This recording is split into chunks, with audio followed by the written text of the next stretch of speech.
रहा है, तुम्हारे ऊपर बुढ़ापा नहीं, तुम्हारी बुद्धि पे भी बुढ़ापा आ गया।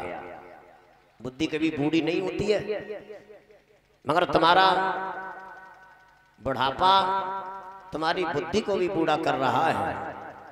तुम्हें अब आराम की जरूरत है, काम की नहीं। आज के बाद आप शासन चलाने के लायक नहीं रही। कहे को तुमसे प्रजा बहुत दुखी है, मगर कहे को आज हम फैसला करवाऊंगा। कंस कहने लगा भरे दरबार में, मथुरा के लोगों आप हमें बताओ मथुरा का शासक कौन रहना चाहिए। भाई कंस के 18 संगी खड़े थे, चिल्लाने लगे कंसराज जिंदाबाद, कंसराज जिंदाबाद। वो कंस के चमचा चिल्लाने लगे कंसराज जिंदाबाद। भोजराज कंस कहने लगा देख लिया पिताजी, अब तुम्हारी आवश्यकता नहीं है मथुरा के लोगों को, आप आराम कीजिए। मथुरा का राज्य मुकुट हमारे सर बांध दो, शोर नहीं करना, धीरे से नीचे आओ, इज्जत के साथ। महाराज उग्रसेन सोचने लगे अब इज्जत पे नंबर है, और भैया जब सम्मान पे नंबर आता है तो आज भी बुजुर्ग लोग संतान के सामने जब बेबस हो जाते हैं तो मजबूरी में फिर जिम्मेदारी छीन ली जाती है। तासे अपने मन से दे दो जिम्मेदारी तो ज्यादा बढ़िया है। मथुरा का राज्य मुकुट कंस ने अपने सर बांध करके जब मथुरा की गद्दी पे कदम रखा है भाई बहनों, तो ऐसा लगा जैसे धरती और आसमान दोनों हिल गए हो। मथुरा की गद्दी पर बैठ करके भोजराज कंस सभा संबोधित करने लगा। हमारे इस प्रांगण में बैठे हुए सभी भाइयों कान खोल करके सुनो, शोर नहीं करना कोई। आज तक मथुरा की गद्दी पे शासन किया हमारे बूढ़े पिता उग्रसेन ने, जैसा आप सभी को मालूम है।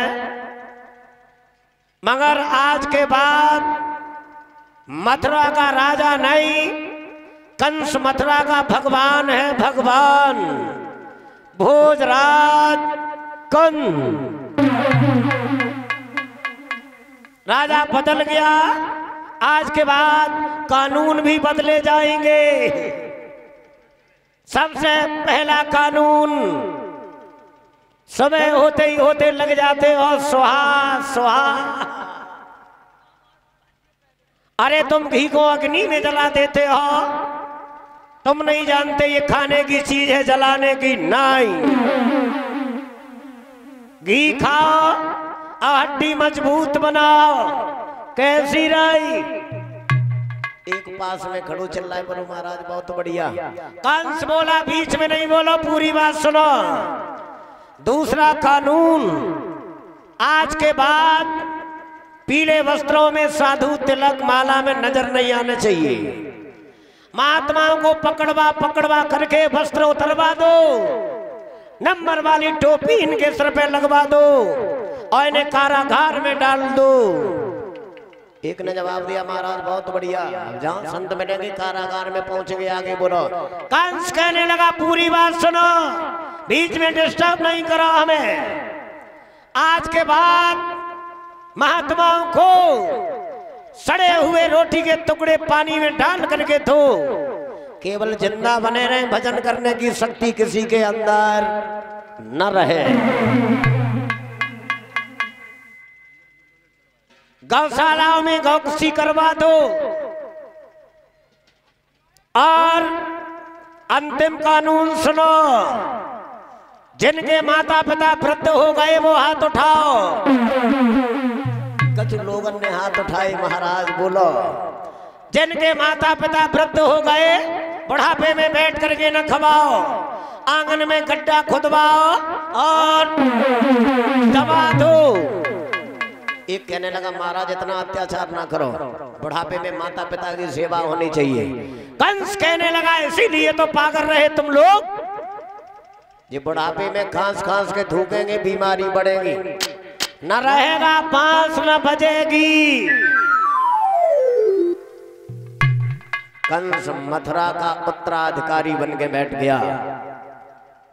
कंस कहने लगा सभी लोग शांत कैसे हो, अगर किसी को किसी बात का कोई दुख हो तो हमें खड़े होकर के बताए, क्योंकि हमारी आत्मा इतनी पवित्र, हम किसी को आज के बाद अपने शासन में दुखी नहीं देखूंगा। एक बेचारो सीधो साधो हिम्मत बांध के खड़ा हो गया। महाराज की जय हो। बोलो, बड़े दरबार में केवल तुम दुखी हो, और हमने भी कसम खाई कि हम किसी को दुखी नहीं देखेंगे। बोले महाराज एक बात का हमें दुख है, तुम्हारे पिता के शासन में दीन दुखियों की, संतों की, माता पिता की बड़ी सेवा होती थी, आप ये अत्याचार कर रहे हो, इस बात को लेकर के हमें दुख है। कंस कहने लगा कहां गए जल्लाद, इन्हें उठाओ और इनके टुकड़े टुकड़े करके यमुना जी में डलवा दो, क्योंकि मैंने कसम खाई मैं किसी को दुखी नहीं देखूंगा। अब एक विजय से ही आरा चलो। कंस द्वारा कहने लगा इनके अलावा हमारे बड़े दरबार में कोई और कोई दुखी है? बोलो। अरे बोलते क्यों नहीं हो? बस कहीं तो खिंचवाए दो।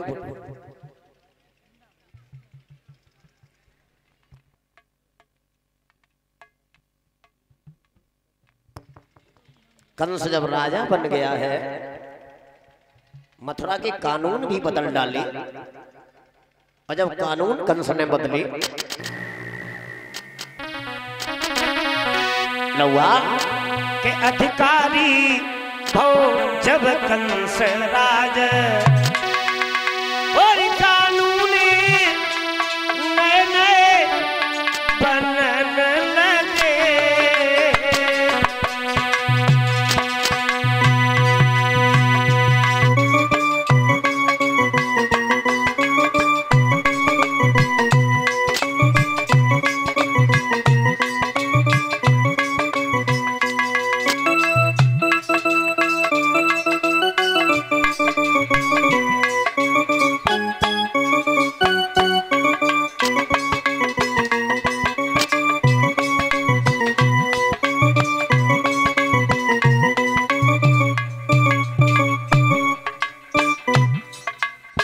कंस राजा बन गया, मथुरा के कानून भी बदले गए।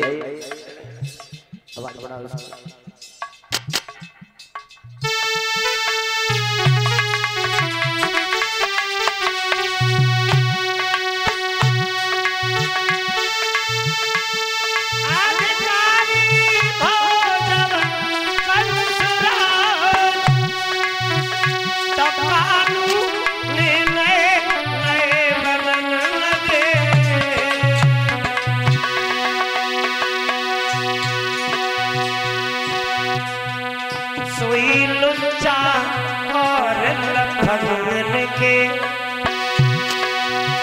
और रबड़ी संग भोजन खबन लगे।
लगे, रबड़ी संग भोजन खबन लगे।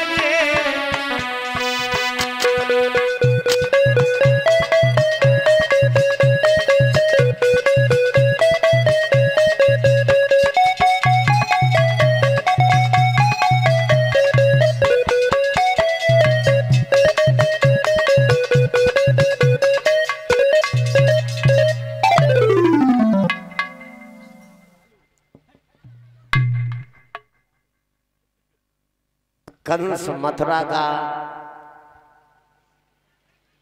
राजा बन गया, अत्याचार होने लगा। और कंस के शासन में संतों की बड़ी दुर्दशा हुई है। कारागार में संतों के कपड़े बदलवा दिए गए, नंबर वाली टोपी लगी है, वही संत की पहचान। जौन सी टोपी पे नंबर पड़ा है वही संत है। सड़े हुए रोटी के टुकड़े कंस खाने को देता है। अत्याचार ही अत्याचार होने लगा।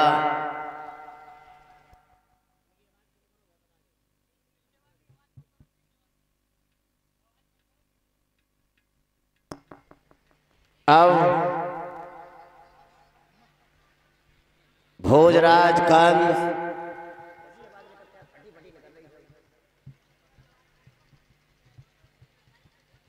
राजा बनकर